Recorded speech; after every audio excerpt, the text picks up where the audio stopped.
Aku tidak pernah menyangka bahwa setelah 10 tahun menjalani pernikahan, aku akan menemukan sebuah kenyataan yang menghancurkan segalanya. Selama ini, aku pikir aku adalah pusat dunianya. Aku pikir akulah satu-satunya yang ia pilih, yang ia cintai. Tapi ternyata, aku hanyalah pilihan kedua. Semuanya bermula dari kecurigaan kecil. Sebuah pola yang aneh. Ia sering pulang terlambat, sering terlihat sibuk dengan ponselnya, dan terkadang menghilang tanpa penjelasan yang masuk akal.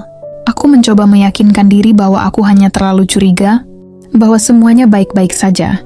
Tapi di dalam hati, ada sesuatu yang terus berbisik, mengatakan bahwa ada yang tidak benar.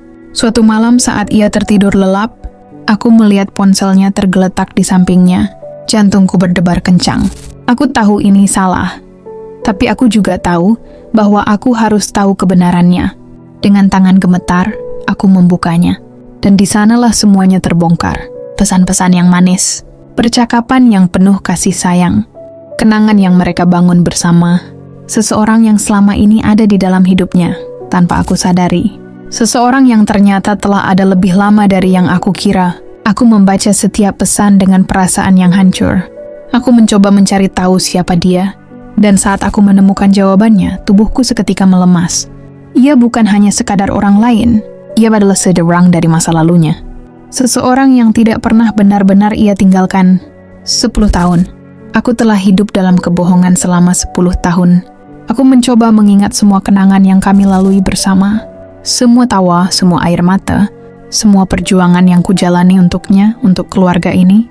Tapi sekarang aku menyadari bahwa di dalam hatinya ada ruang yang tidak pernah aku tempati. Ruang yang selalu menjadi milik orang lain. Ketika aku menghadapinya, ia tidak menyangkal. Ia hanya terdiam. Tatapannya kosong, seolah sudah lama menunggu saat ini tiba. Aku bertanya, sejak kapan? Kenapa?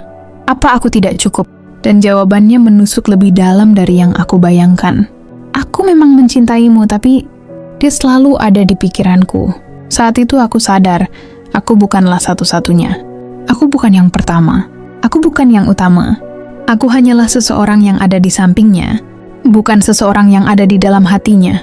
Aku pergi, dengan hati yang hancur, dengan jiwa yang kosong. Aku bertanya-tanya, bagaimana mungkin seseorang bisa membagi hatinya begitu saja?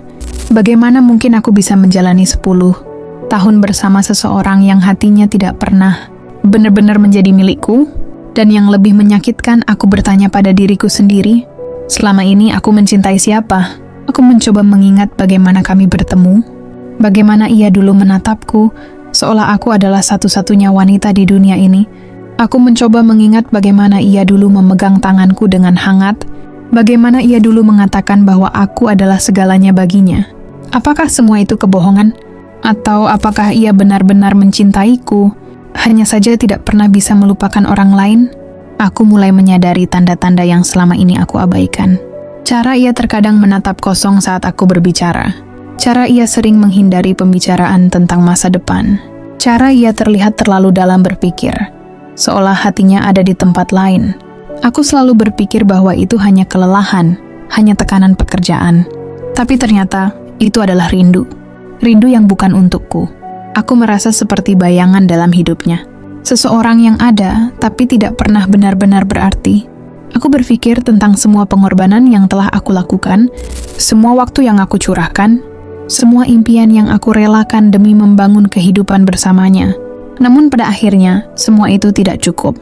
Dan yang lebih menyakitkan, aku menyadari bahwa aku tidak hanya kehilangan dia. Aku kehilangan diriku sendiri. Aku kehilangan kepercayaan diriku, harga diriku. Aku kehilangan rasa bahwa aku pantas dicintai sepenuhnya.